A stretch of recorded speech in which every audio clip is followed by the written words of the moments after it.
Hello everyone. Welcome back to my channel. Today, I'm sharing a tale of rain, rude neighbors, and relentless staircases, all under the title Days Without Renard.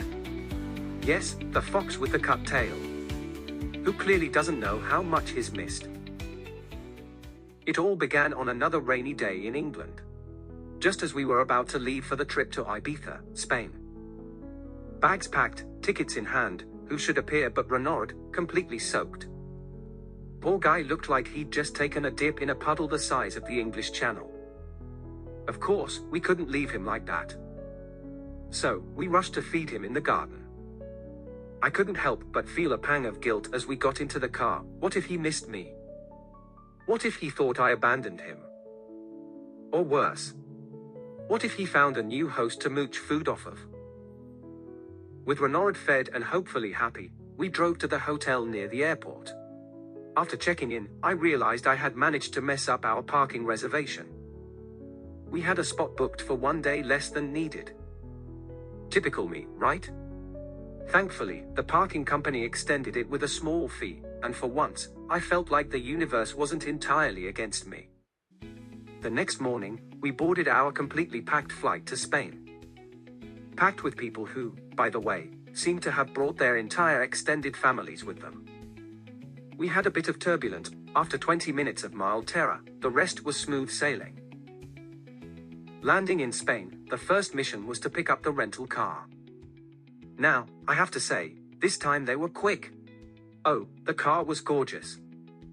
So pretty that a red dragonfly decided to hitch a ride on our journey to Sant Antoni. Sant Antoni is located at the west coast of the island, about 20 kilometers away from the airport. Only takes around 25 minutes by car. We arrived at the hotel, full of excitement, only to find out that the room they had given us had 2 single beds. Yes, you heard that right. My partner and I were reduced to being roommates. To top it off, the walls were so thin I could hear our neighbors discussing their evening plans. And let's not forget their impressive DJ skills. Their music was loud enough to start a party 3 rooms away. Eventually, after an hour of our heads vibrating, I asked the staff to intervene. They did, but not before the guest slammed the door in the staff's face. Rude? Check. Loud? Double check. Time to cancel and find a new hotel? And guess what? The new hotel across the street was not only nicer but cheaper. Yes, you heard that right. A sea view and cheaper. Sometimes, the universe does throw you a bone. The next day was beach hopping day. We joined a boat tour on choppy seas, which, in my opinion, only made it more fun. The pilot handled the boat like a pro, navigating us through amazing beaches with crystal clear waters. We even had a bit of fun feeding seagulls. Let me tell you, these birds are like aerial ninjas, catching cookies mid-air with the precision of an Olympic athlete. After that adventure, back at the new hotel room, I basked in the sea view and discovered the marvel of automatic curtains. Quick tip for you, if you plan on having fun in bed, make sure you actually know how to close those curtains. Trust me, nothing ruins the mood faster than curtains that decide to open halfway through, or even worse, the complete wrong way. We went for a walk along the beach, surrounded by pubs, clubs, and the occasional long queue of people trying to get in. And that's when I saw it, a foxy-looking dog with fur the same shade as Renard's, struggling to climb the stairs to the quay. Its little legs just weren't having it. It reminded me so much of the first time I saw Renard, limping along in my garden. My heart ached a little. The owner scooped that dog up, and it managed to scramble up the rest of stairs on its own, proudly trotting away like it had just conquered Everest. Oh. Watch out for the skaters, foxy dog. Remember, there's always time for a glass of sangria. We then decided to explore Ibiza's old town. We parked outside the center and started our hike toward the castle. Yes, hike. I say hike because those stairs were endless. Just when you thought you had reached the top, surprise, more stairs.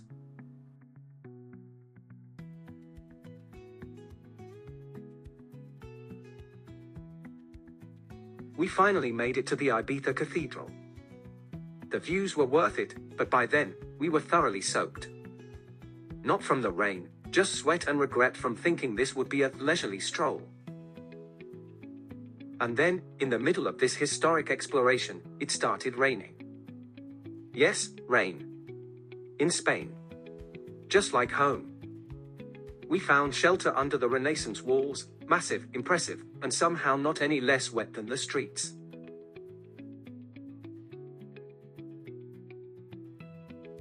On our way back, I bought some dog treats for Renard, just in case he forgot me.